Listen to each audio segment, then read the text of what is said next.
Hey guys, welcome back to the channel.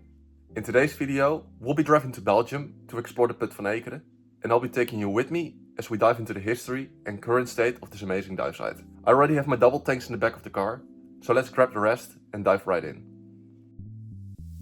It takes about an hour and a half to get here from where I live. Despite hearing about Put van Ekeren for years, I'd actually never made the trip before. Luckily, my buddy Niels lives nearby and knows this dive site really well, so today he was going to show me around. I'd seen plenty of photos online and heard people talking about steep walls, marine life and beautiful underwater scenery. But seeing a dive site online is one thing, actually diving it is something completely different. After about 1.5 hours of driving, I met up with Niels, unloaded the gear and got everything ready for the dive.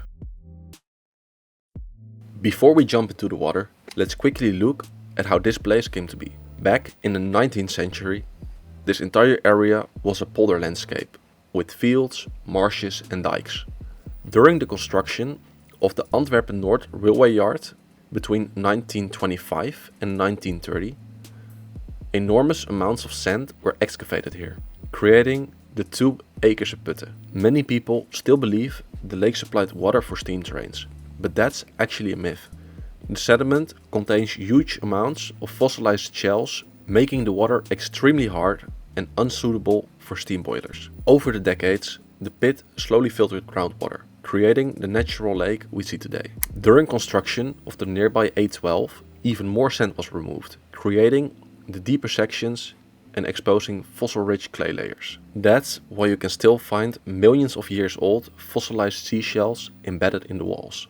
Since 1975, AVOS clubs have been allowed to dive here, and since 1997, AVOS has managed the dive infrastructure. A controlled detonation of a World War II aircraft bomb in 1998 reduced the maximum depth from around 21 meters to roughly 19 meters. Navigation brought us straight to the entrance, and parking is only a short walk away from the water. Even with double tanks, it was an easy walk. One thing I immediately noticed was how well organized everything is. There are toilets, changing facilities, a large dive platform and easy stairs into the water. To dive here, you need a valid AVOS permit. That permit gives you access to the site and helps maintain all the facilities. Honestly, I wish more inland dive sites were organized like this. With everything ready, it was finally time to get in. The entry couldn't really be easier. We walked down the stairs, entered the water and started our descent. The first thing I noticed was the visibility. It wasn't crystal clear, but it was definitely good enough to enjoy the dive. Since this was my first time here, I was really happy to let Niels take the lead. That meant I could simply enjoy the surroundings instead of worrying about navigation. Almost immediately, the steep walls caught my attention. Compared to many inland lakes in the Netherlands, this underwater landscape felt completely different. Instead of swimming across a flat bottom, you're constantly following steep, sandy and clay walls. Looking closely, you can even spot fossilized seashells in the clay. It's amazing to think you're looking at remains of an ancient sea while diving in a freshwater lake. Sometimes the landscape itself is the attraction, and I think that's exactly what makes Put van Ekeren special.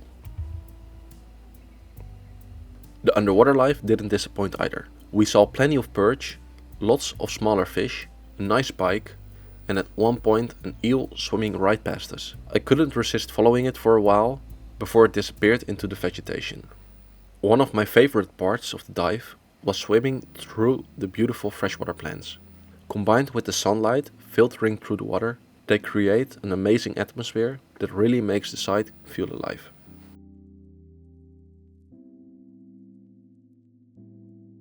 We reached a maximum depth of around 18 meters. The water was fairly cold and like many inland lakes, there's a noticeable thermocline deeper down. Visibility changes throughout the year and can depend on how busy the site is. Today, it wasn't amazing, but it was more than enough to enjoy everything the lake has to offer. So, would I drive an hour and a half again to dive at Put van Ekeren? Absolutely. Not because there's a famous wreck or a huge underwater attraction, but because everything comes together so well. The history is fascinating, the underwater terrain is unlike anything I'm used to in the Netherlands, the marine life is fantastic and the facilities are excellent. If you're planning a dive trip to Belgium, I genuinely think Put van Ekeren deserves a place on your list. If you guys enjoyed this video, make sure to give it a like and subscribe to the channel. And let me know in the comments what dive site in Belgium you'd like me to check out next. I've added more information about Put van Ekeren in the description below, together with links to my other social media pages.